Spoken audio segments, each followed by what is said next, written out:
So, welcome back, everybody. This is Night Flight, and today we are going to talk to Misty Tripoli, and she is the founder of, now, wait a bit, the World Groove Movement. Exactly. It just escaped my mind for a second there. So, Misty, welcome to the show.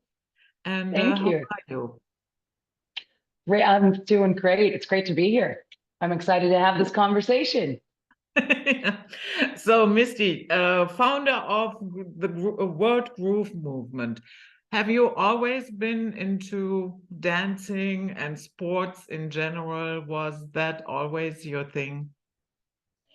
Yeah, ever since I was little, like, you know, my mom. My mom's an amazing woman, world-renowned astrologer. She's just a fabulous human. And she's a super mom with 7 children and doing it all on her own. But I grew up, like, my mom said that I literally jumped out of her vagina and started dancing. Like, that's what happened. And I was called Tippy Toes when I was little because I was always just dancing around. But my mom couldn't afford dance lessons. So I never actually took any training or had any of that. I just had a love of dance.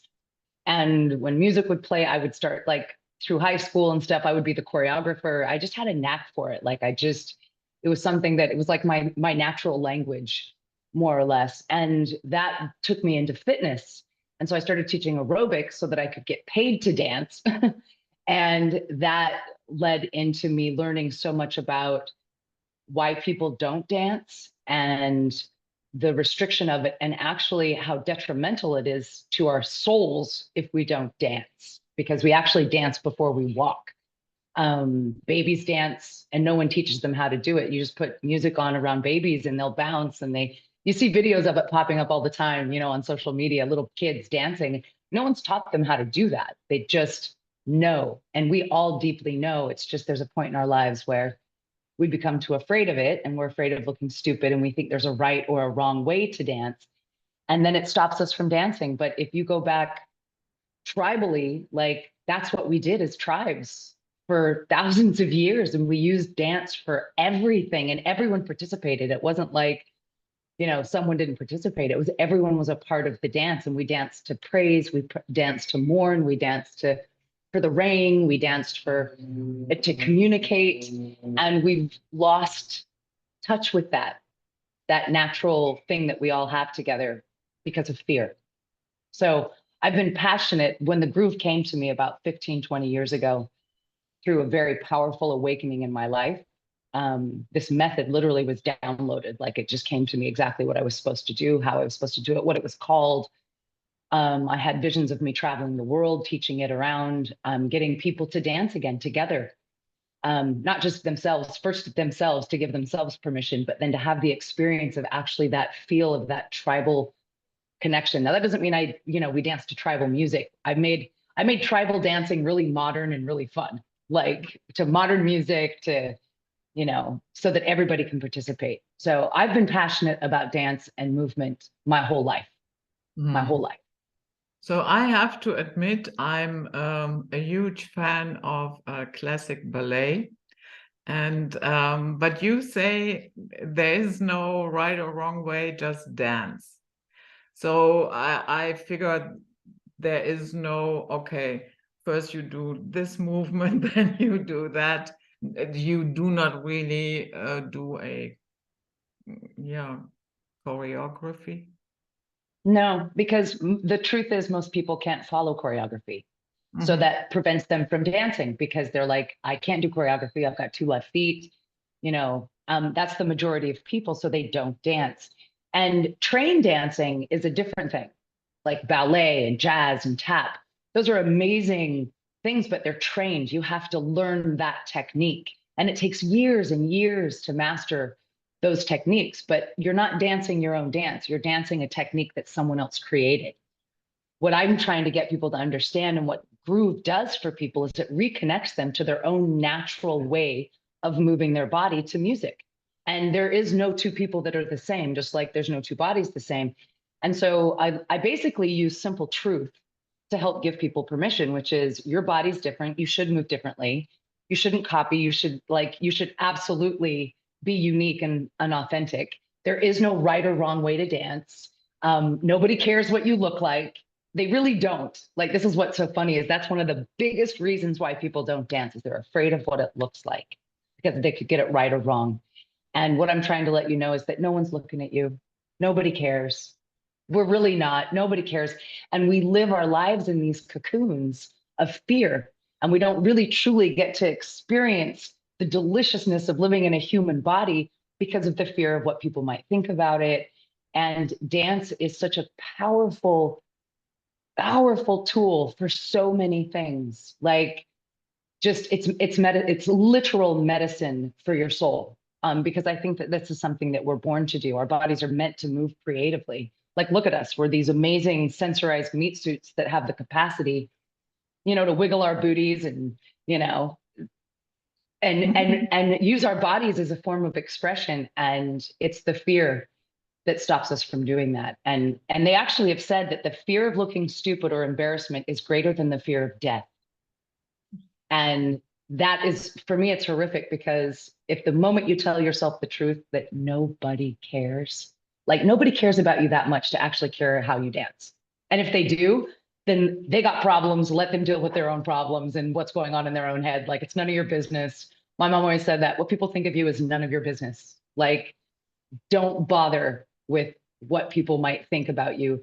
And that was my conscious shift in my awareness that happened and why Groove came about, because I started to make those conscious shifts in my own life because I was living my life to impress everyone else and to fit in and to be accepted and, and never really questioned, like, what the hell am I doing? Like, who am I trying to impress? Like, what and why? Like, they don't mean anything to me. The only thing that matters is I go to bed with a smile on my face and I've impressed myself.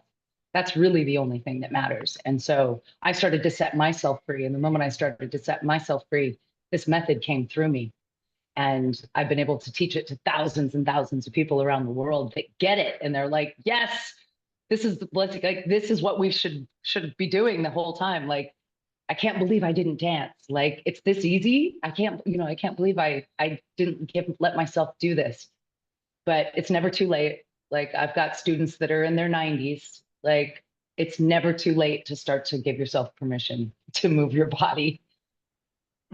Yeah, great. So I spent a lot of time in Kenya. I was married to a Kenyan, hence my funny last name. And yeah, I have witnessed tribal dances. Yeah, so with the Maasai, for instance, but I got to say that they moved in synchronicity. It felt to me as if there is some choreography. This is the thing, that in the tribal dances, it's always typically to drum. So they all sync into the same rhythm of the drum, whether it's a jumping motion or some type of thing. And then within that, they have their, like, you see that, someone might come out and do their own thing, but everyone's in sync in the same rhythm.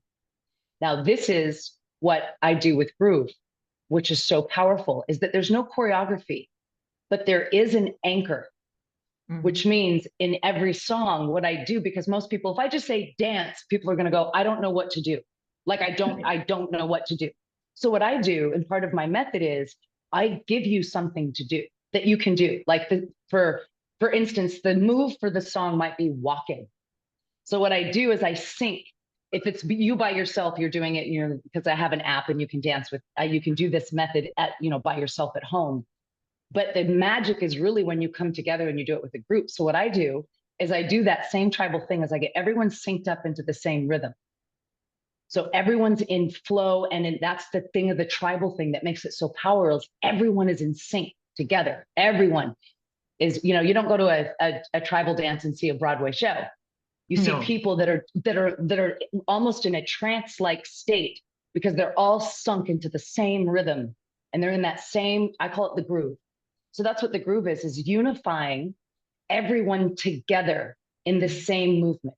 Could be a walk, it could be an arm movement, but I do movements that are super simple that everybody can do. You don't need to know anything. There's no technique, or just simple movements that, clapping. A song could be clapping, But then what you do is you start to play with the clap and all the different places and ways that you can clap. Or when you walk, I ask you questions. Can you walk backwards? Can you walk sideways? But everyone is still in the same groove together. And so you get to feel the power of being unified in sync with an entire group. And that's kind of what tribal dance does, is that it mimics that, where everyone is in sync together. But then you've got the people, you know, the guy that's amazing will come out and, you know, they have their own flow of it. And it's not like they're with three other guys and they're all mimicking the perfect move together. It's, you notice that that's what you said, everyone is in sync together. And that's the magic. That is the magic of, because that's what creates the unity. And you actually can feel that in your body when you're participating. It's a very powerful, and that's why I think it's a very powerful healing mode, because we're so disconnected from each other's, from our community, from intimacy. And dance is another beautiful, intimate, not sensual or sexual, a very intimate way to connect with a group and feel the unity of what it feels like to be so connected to all of these people in one time. I've done it with like 500 to 1,000 people at one time, and everyone in sync together. It's so powerful. It's mind-boggling. It's like if you were at a rave and everyone's jumping to the music at the same time, and you feel that pulse of everything moving as one. Is it? It's hard to explain because it's something you have to experience. Like you just, you know. Yeah, sure. So you already mentioned that you became an aerobic instructor to get paid. And from what I could gather, you were quite successful in that. And at the same time, there was a little bit, yeah, not just a little bit of darkness. A lot. It felt to me like split lives, you know, the successful aerobic instructor, and then what else was going on? Well, yeah. Well, when I was 14, you know, like I said, I've always loved to dance, you know, and I started maturing and my breasts were getting really big and my hips were getting wide. And I started to hate my body. And I kind of just modeled everything I saw outside of me. Like I didn't have an example of a woman that actually loved their body or wasn't at war somehow with their body. And so that's what I grew up with. And as a young girl, you're just going to model what you know. Like, of course, I'm supposed to hate my body. I look disgusting. I'm fat. So at 14, I started making myself throw up. And bulimia at that point took over my life. I was throwing up 3 to 4 times a day to the point of throwing up blood. And, you know, and keeping that so secret. Like I was married for 8 years and he never knew. Like he had no idea. And I was, so it was like this, like the sneaking around and the secrets and the, because it's so shameful. And especially because I was a fitness expert. I was like head aerobics instructor. I was a Nike athlete. Like I was all of these things on the outside that looked like I had it all figured out and I knew what I was doing. But the real me, who I was being, was living a complete lie. Like I was the most toxic, unhealthy person that I knew. And I was training athletes. But me, myself, I just, I hated myself. I hated my body. I was at war with myself. I didn't even actually know who I was. Like I just realized that I had followed, you know, trying to be the pretty girl, living in LA, going to, you know, Hollywood, trying to fit in, trying to look pretty like everybody else. And it literally almost killed me. And that was the big, huge part of my awakening.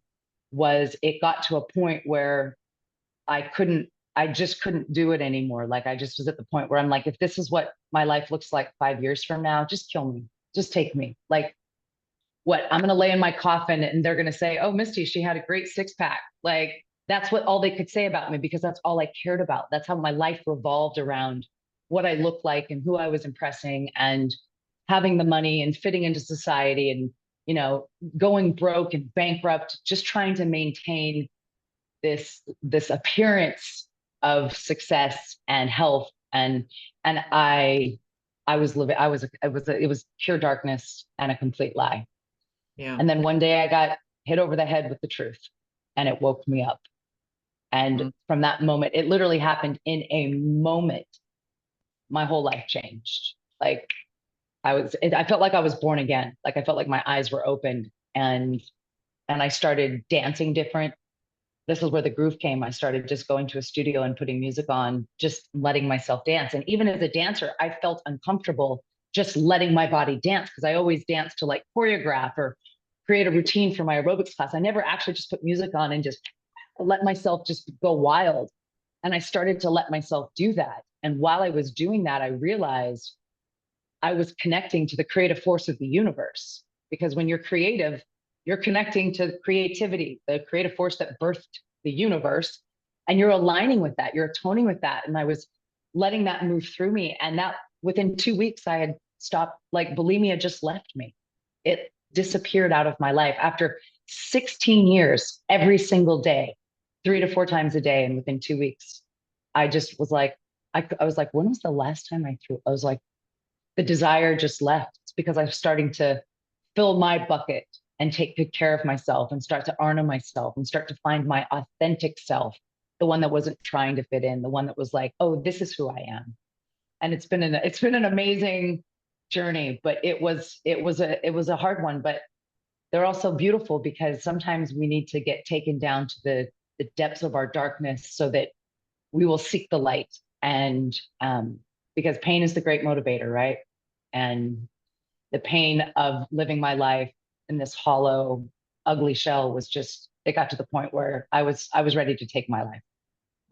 Yeah, that is so true. Sometimes, unfortunately, I think our species has a problem that we only learn when it pains.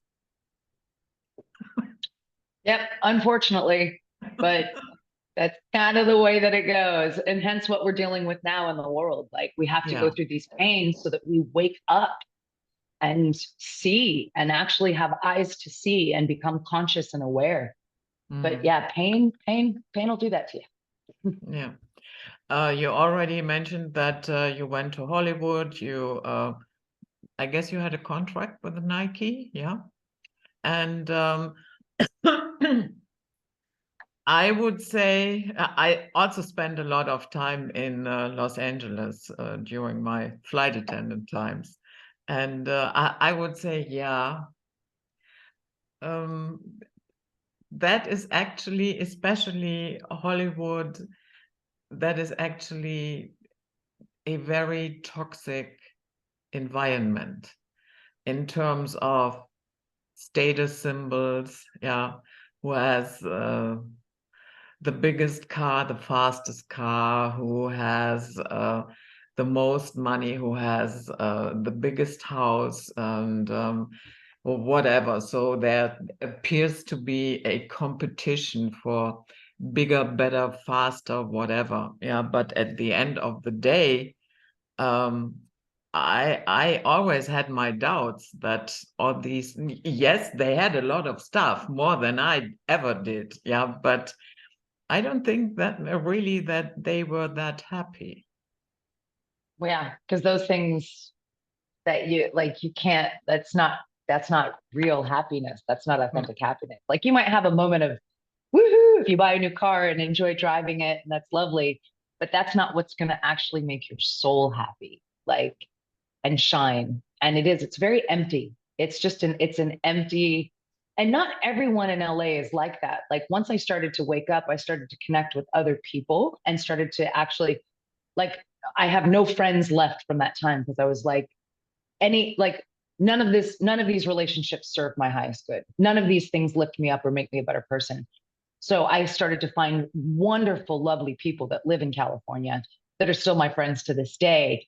And so they do exist there. Like there's like the LA, Hollywood, Beverly Hills, the big blah blah that everybody knows about. But then this undercurrent, there's a beautiful, but those aren't the people that are going to the parties, and those aren't the people, these are the real people that just, want to live in California because of the great weather, and you know, they like to dance. And so those people do exist, but I didn't know of those people until I woke up and I started to change. So I started to attract people that were like that, where before I was just trying to fit into the Hollywood scene, and be famous and just this. It makes me laugh now.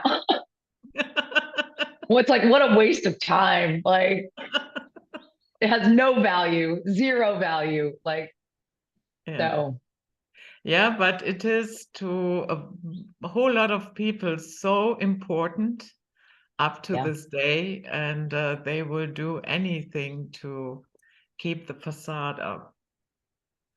Yeah. yep, And yep.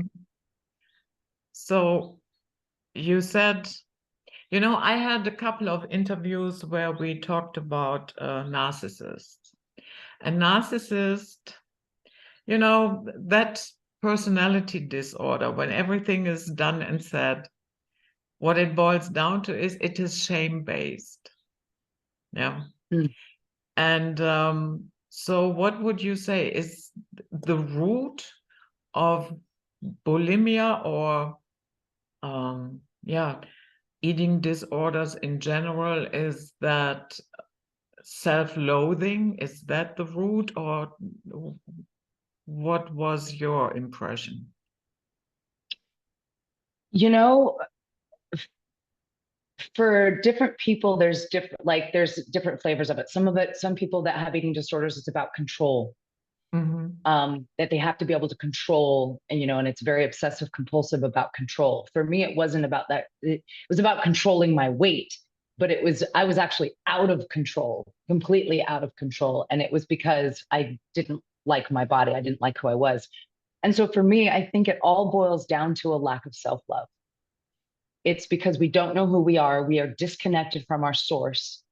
Everything is external. So you don't it's a lack of knowing yourself and a lack of self-love and respect. And that's what it for me personally, that's what it all boils down to in some form, that it's just a lack of respecting and loving yourself. And what I found is that that's not anyone's fault. Like when I woke up to it, I realized, like, wow, that's me. Hating myself was not my fault. That's what I was taught. I was taught to hate myself. I wasn't taught to stand proud and love my body no matter what it looked like and be okay with who I am. And, because I just didn't see that anywhere else outside of me. And it was interesting when things started to shift for me and I would go teach my classes. I would teach with new eyes and new ears. And I would look out at my students and I'm like, they're just like me.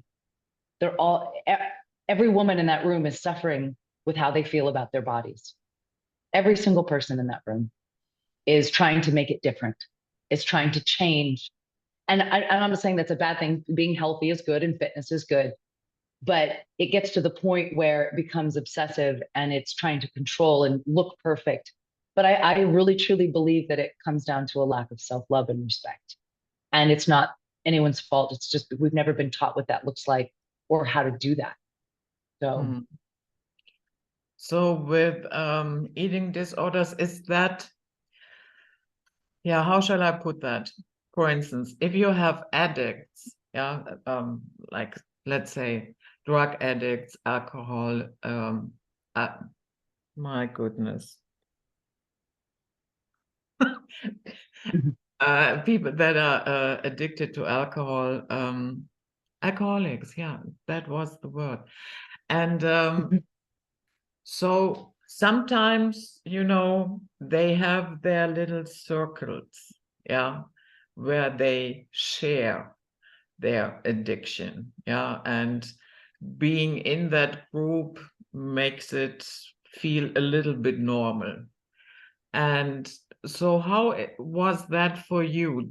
Did you have contact with other people that or was it just a lonely thing? it's very lonely. The difference of like alcoholism, and there might be like young girls that that do bulimia and all that stuff, and they've got friends that talk about it and they do it, but that's not very common because it's a very shameful disorder. There's so much shame around it. You don't want people to know that you are sick. Like, but alcoholics like to hang out together and drink and have fun. It's not like bulimics get together and have a food party and vomit together. Like, it doesn't work that way. It's so shameful. Like the extent that I went to hide it, like vomiting in my car in a plastic bag and dropping plastic bags off on sides of roads, and just the level of just absolute shame that no one knew. No one. I didn't tell anyone, like anyone for 16 years. No one knew that I had this problem. I was so embarrassed about it and so ashamed of it. And it was interesting that when I started to talk about it and share it with people, that was a huge part of healing from it, is giving myself permission to speak about it and say that this is something I suffer with and I struggle with. And I was amazed that when I did, because when I was started to go under contract with Nike, they took me around the world to teach and to speak. And I started to talk at these conferences, rooms filled with women. And I would talk about, this, the undercurrent, the dark underbelly of the fitness industry, which is eating disorders. Most everyone in the fitness world has an eating disorder of some kind. And what I mean by eating disorder is disordered eating, which means you're counting your calories, you're starving yourself, you're restricting yourself, you're like your day revolves around what you're eating, and just, that is that's disordered eating. Like that's not the way. Like if you go back to caveman and cavewoman, do you think that they were counting calories and putting themselves on the scale and weighing it? Like it's ridiculous. It's a modern issue, and it steals your life. It steals your thoughts. It steals your energy. It steals your frequency. Like you can use your brain for much better things than obsessing about calories, like Yeah. that kind of thing. So I would speak at these conferences, and it's amazing that I would share, I'm like, my bulimia story, and that was something, and women just crying. And then I'd ask, how many of you have a disordered eating, but you're too afraid to tell anyone? And I'd say 90% of the women raised their hands. Wow. And people crying.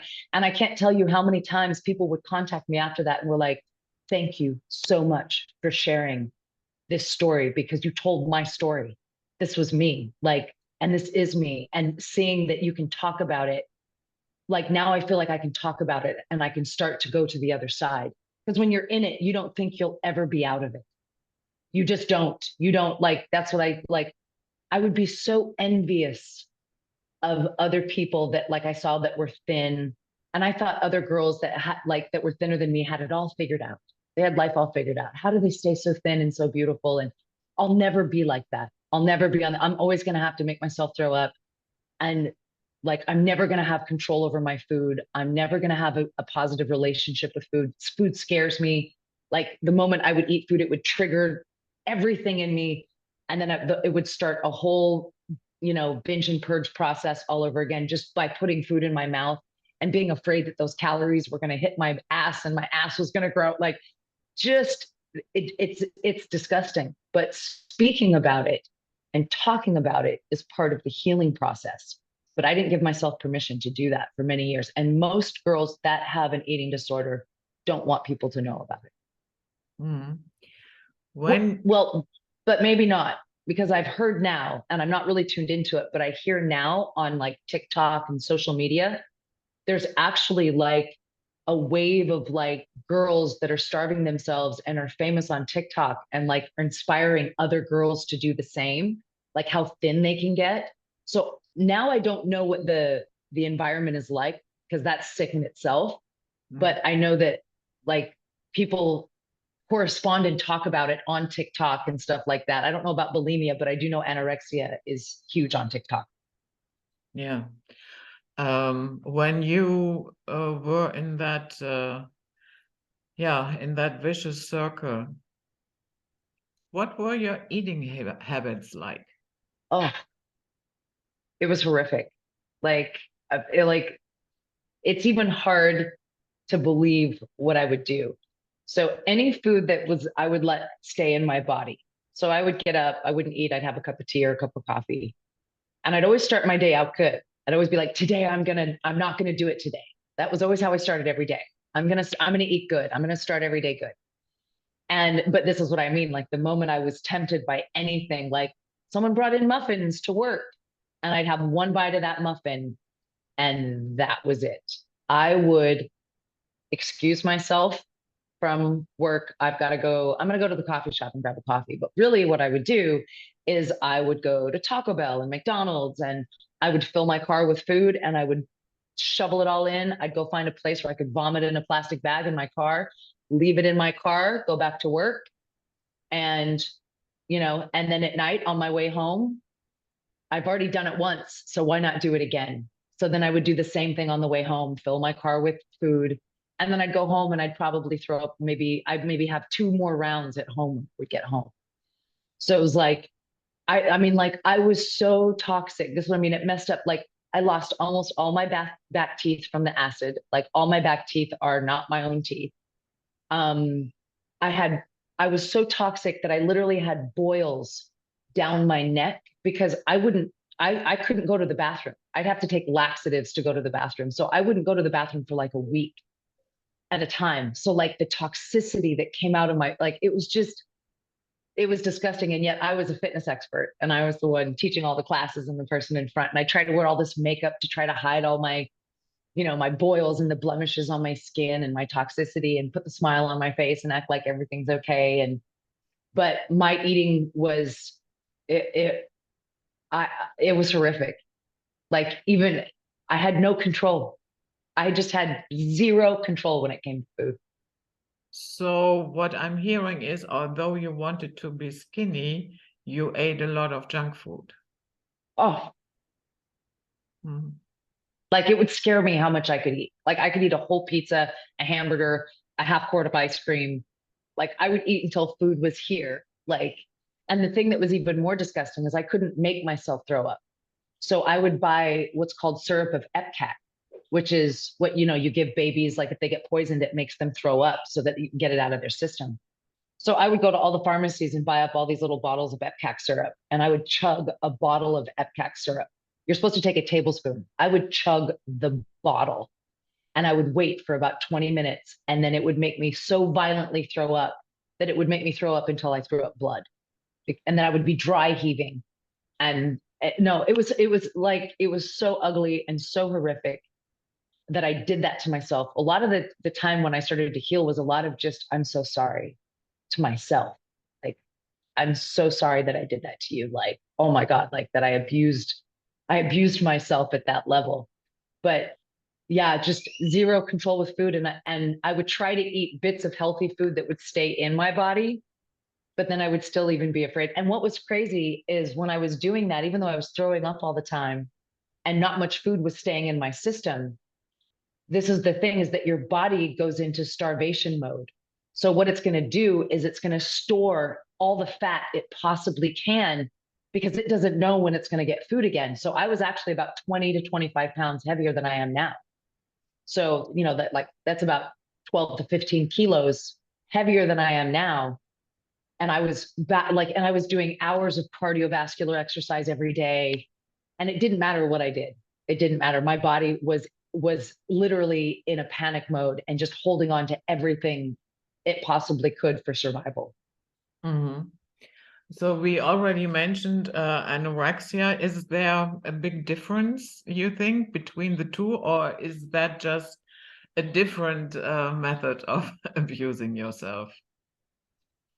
I'm not really sure. I know that it's just another method of abuse and a lack of respect for yourself.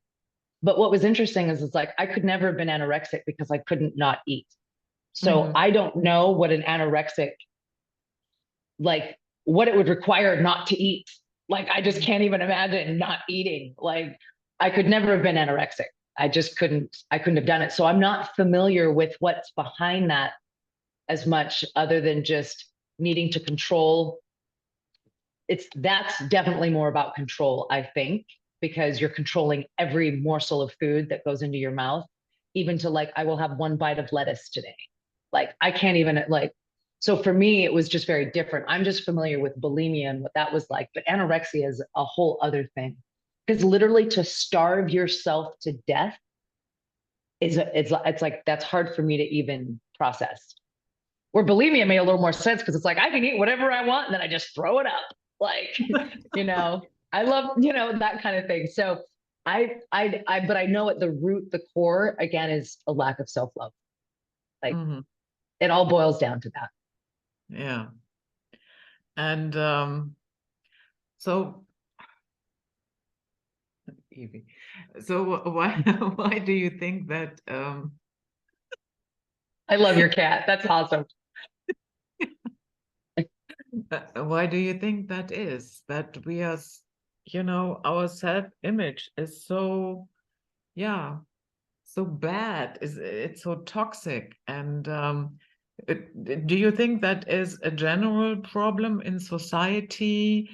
Or where do you see the roots? Because I find it, you know, I have done not for dieting, but fasting for cleansing, let's say in spring, yeah, and I didn't eat for 10 days, things like that I did, but then I picked it up again and everything went to normal. And I think I would not be a good fit for for bulimia, simply because I hate to throw up. Yeah, sometimes there, just a couple of weeks ago, I had a wonderful Thai salad, and for some stupid reason, um, I was sitting on the sofa and I thought, whoa, that doesn't feel good. And then I went to the bathroom and all, and I hate that.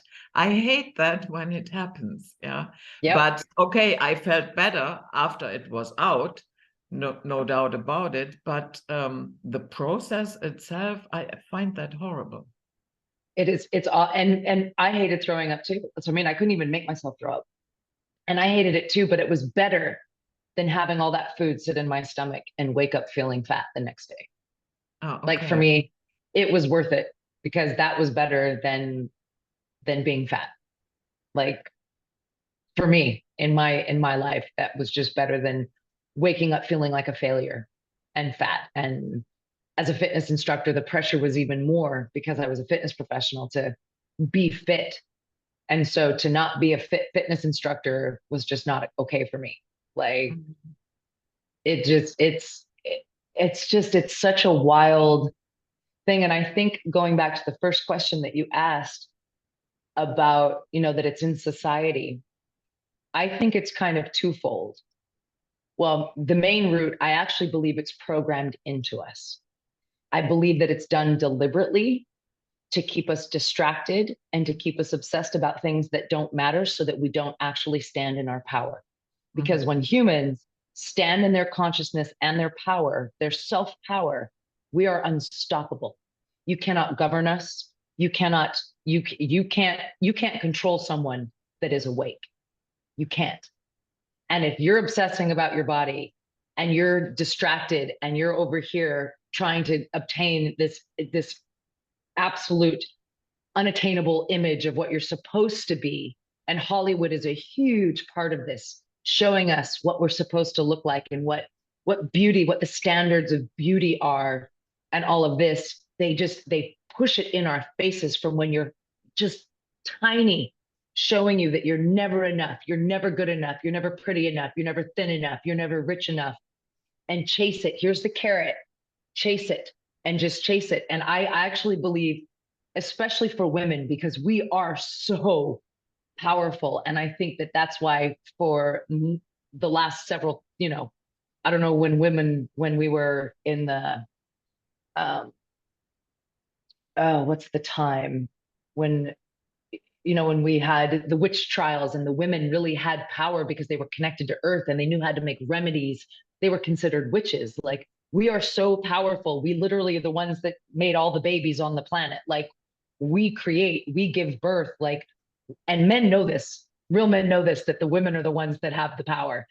But they have to weaken us because we are so powerful. And if we actually, as women, stopped caring about that, and it's not about, I have to rephrase that. I don't think it's about stop caring about it because I think that we're actually wired in our DNA to feel beautiful and want to be beautiful because it has to do with safety and security, which is in our DNA. It's like that reptilian brain that we need to be safe. And if you're the most beautiful, you'll get the biggest, strongest man that will protect your family. So it has to go back to do with safety, that being beautiful means that you're going to get the best of the best.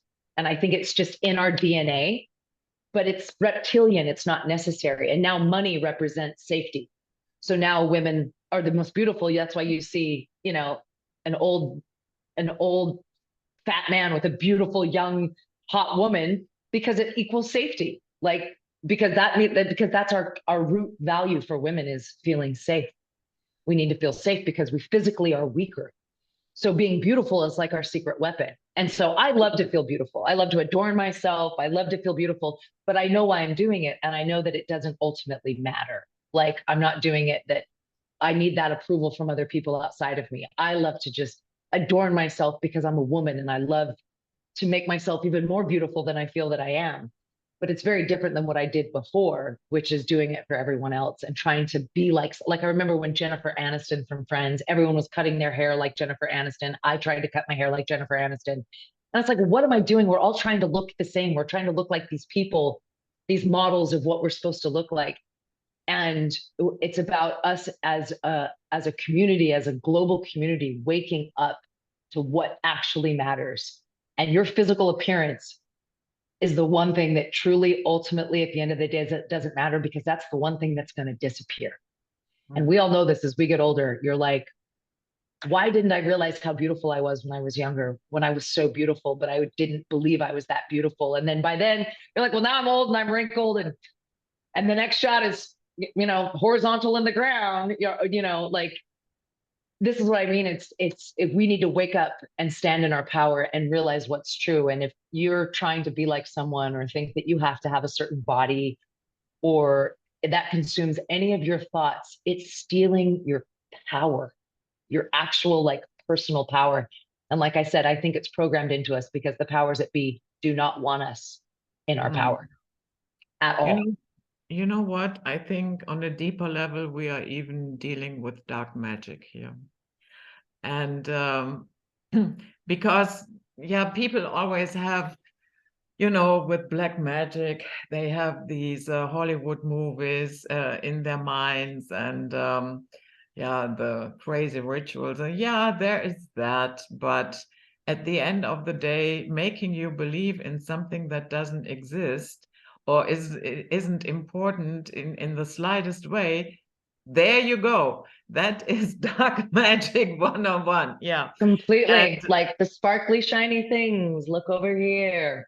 yeah. And with Hollywood, I mean, it comes with a name. Yeah. Holly, Hollywood. yeah.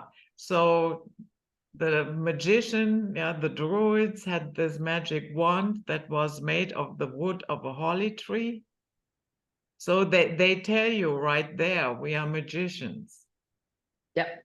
And everything is that's was what the thing is that when I started to like wake up and see and like my consciousness shifted, then you see it right in your face what they're trying to do. It's so clear. Like Hollywood, but it's right there. Like you said, it's just do some research and figure out and the signs and the symbols, the symbology and how the symbology controls you and how they use symbology because these symbols have power and they mean something. And, we don't even think about it. It's just like whatever, but they're flashing this stuff to put us into a trance and to hypnotize us. And I totally believe that it's black magic in its form. And I believe that it's all about light and dark. Like, Yeah. and we as human beings, we can't deny the dark or be afraid of the dark. It's like that shadow of ourselves that we are a whole complete people. And even within us, we have the light and the dark. We're not just, pure light, even though we are light. It's that we have shadow parts of ourselves that we don't want to look at. We don't want to look at our own darkness. And part of, awakening and really truly knowing yourself is looking at your darkness and looking at your judgments and, the things about yourself that are restricting you in your life.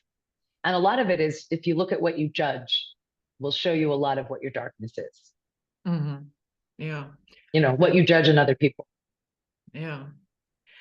I mean, I have sometimes, and not yet exactly with my own body, but I sometimes have second thoughts about the human body.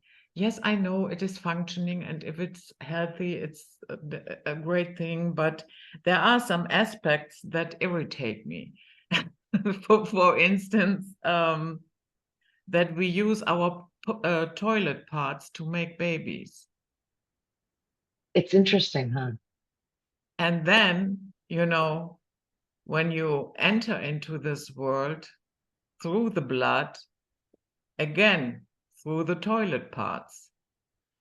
So that is something. When I think about that, then sometimes I think that maybe this is the death realm. Maybe this is the devil's suit. And I'm not saying that to encourage people to hate their body. I'm far from that. It's just, when you think about stuff like that, you have to detach yourself a little bit from that. Otherwise, you can go crazy and you wind up in a full self-destructive mode. Yeah.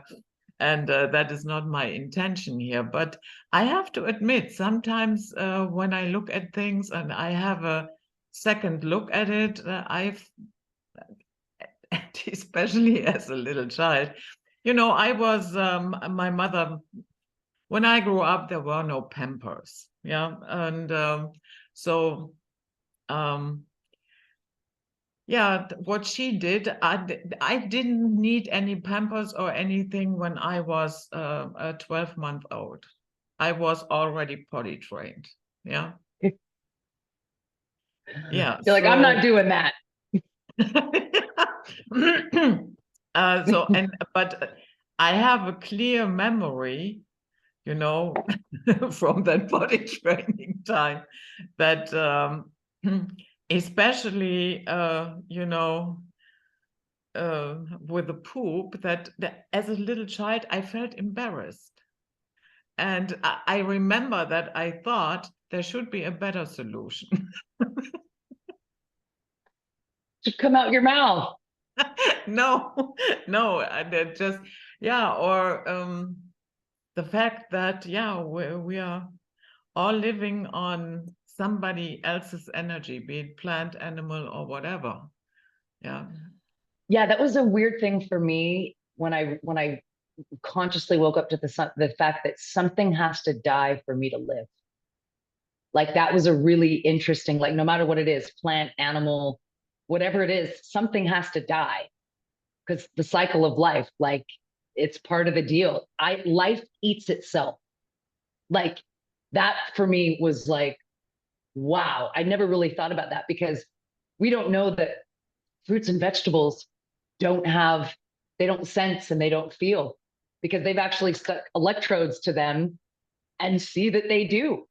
Like it, that they respond to words and they respond to music. So are we like killing a piece of broccoli? Like, is that different than eating an egg? Like all of these things, like it really hit me in a really interesting way that life, if you think about it, is quite violent. But what you were saying that we come out of the parts that we go to the bathroom. Yes and no, because the vagina is not a bathroom thing. That's the urethra and the anus are the two. This is in the middle. And actually, the vagina is literally the gateway to heaven. And that's why if you see, like I love it in Mexico because we have Mother Teresa and there's a picture of her. And if you put it back, it looks exactly like a vagina from the clitoris to the whole thing, because it's like she is entering the woman, entering the mother. And we go through this. So babies are born through that. They're not born through your butthole. They're born through the vagina. And the vagina is literally the path, the gateway to heaven. And that's why men always want to be up in there. Like it's, it's like, it's heaven. It's literal heaven, like, and entering the gates of heaven. And so I have a little bit different take on it. I went through a whole point of my life where I didn't want to have sex because sexual organs disgusted me for a while. After I woke up, I was like, look at us just putting these parts together. And I got over that. And I was like, no, okay, that's not what that's about. But I had a moment of that as well, that I was a little disgusted with it. But now I see it as that this is again why women are so powerful, because Mm, mm. this and yeah, we're stuck in these human bodies, which is weird. We're our souls. But I also look at it for me as I like to think that my body is a temple and that I don't have to go to a temple. Like I don't have to go to a certain place to be holy or to be worthy or anything like that. Like wherever I stand is holy ground. Wherever you stand is holy ground because God, whatever created you, is in you. It is part of you. It's what animates you. It's what gives this meat suit animation. Because the moment the animation's gone, like, what keeps the meat suit animated? Like, that's what I find fascinating is, and the wisdom of the body, and that we get to experience for however many years, short or long. Even long isn't long in eternity, but whether it's 10 years, a year, or 90 years, to be able to experience. And I'm not sure if this is our prison or if it's actually heaven, because we ourselves make it a heaven or a hell, right? Like, you couldn't think of a more beautiful place than planet Earth. Like, when I think about it, I've never, like, I couldn't dream up a planet more beautiful than Earth.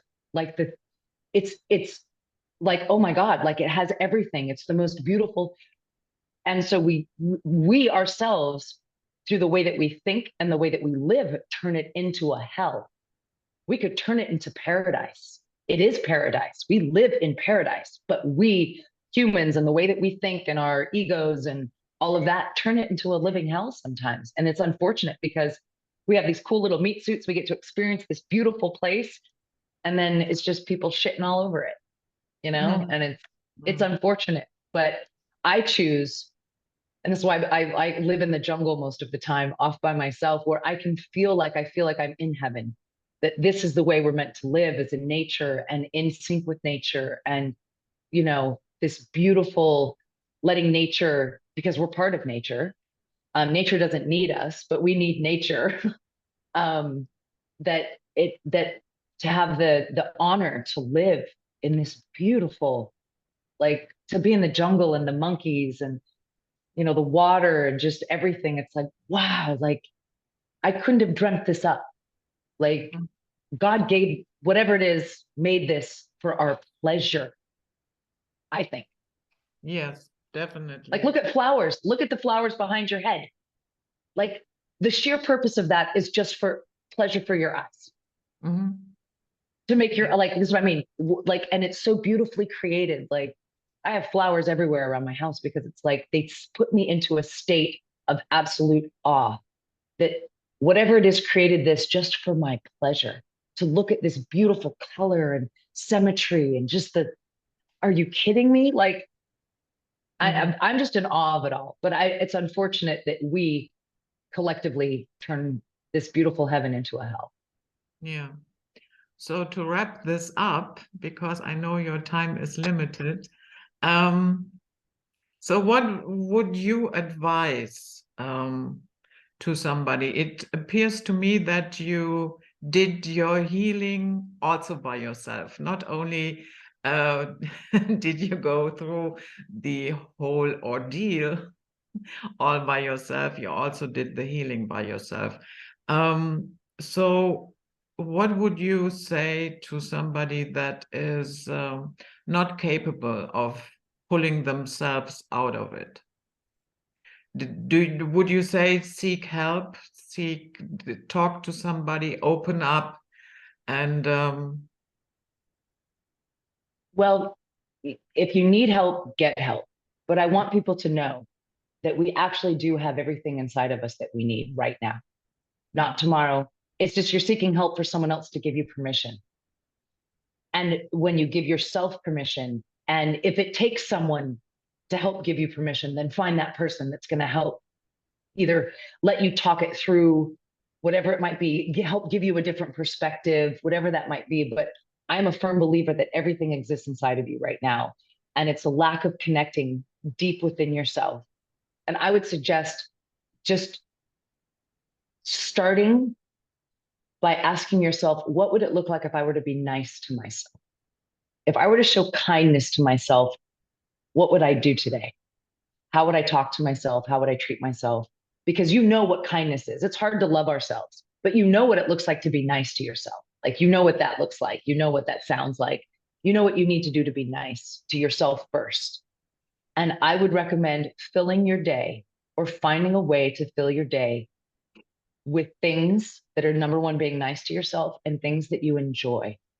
Things, whether it's even just sitting with a cup of coffee and not talking to anyone, whether it's just going outside and putting your face in the sun and taking some deep breaths, like what I do, I buy myself flowers because I'm not waiting for someone else to buy them. I buy them for myself because it lights me up and it shows to me that I matter, I care about me, and flowers make me happy. So God damn it, I'm going to buy myself some flowers. So that's what I mean. You have to be brave enough and hold yourself in high enough regard, because this is one of my truths that I teach people. No one's going to do it for you. No one is coming. There is no no one's going to save you.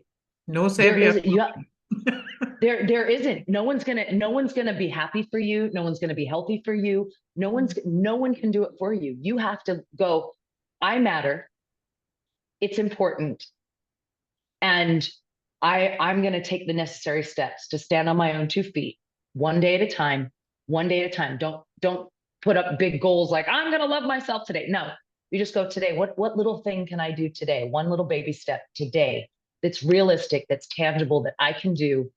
And day by day, bit by bit, one day at a time, just flexing a little muscle of self-respect, a little muscle of I matter, a little muscle of I know how to be kind to myself.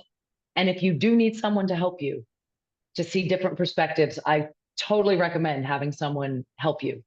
But at the end of the day, it's you that has to do the work, and it's you that has to stand on your own 2 feet. And you have everything inside of you right now to do that. Don't think it's someday, near in the future, whatever that might be. It actually is right now.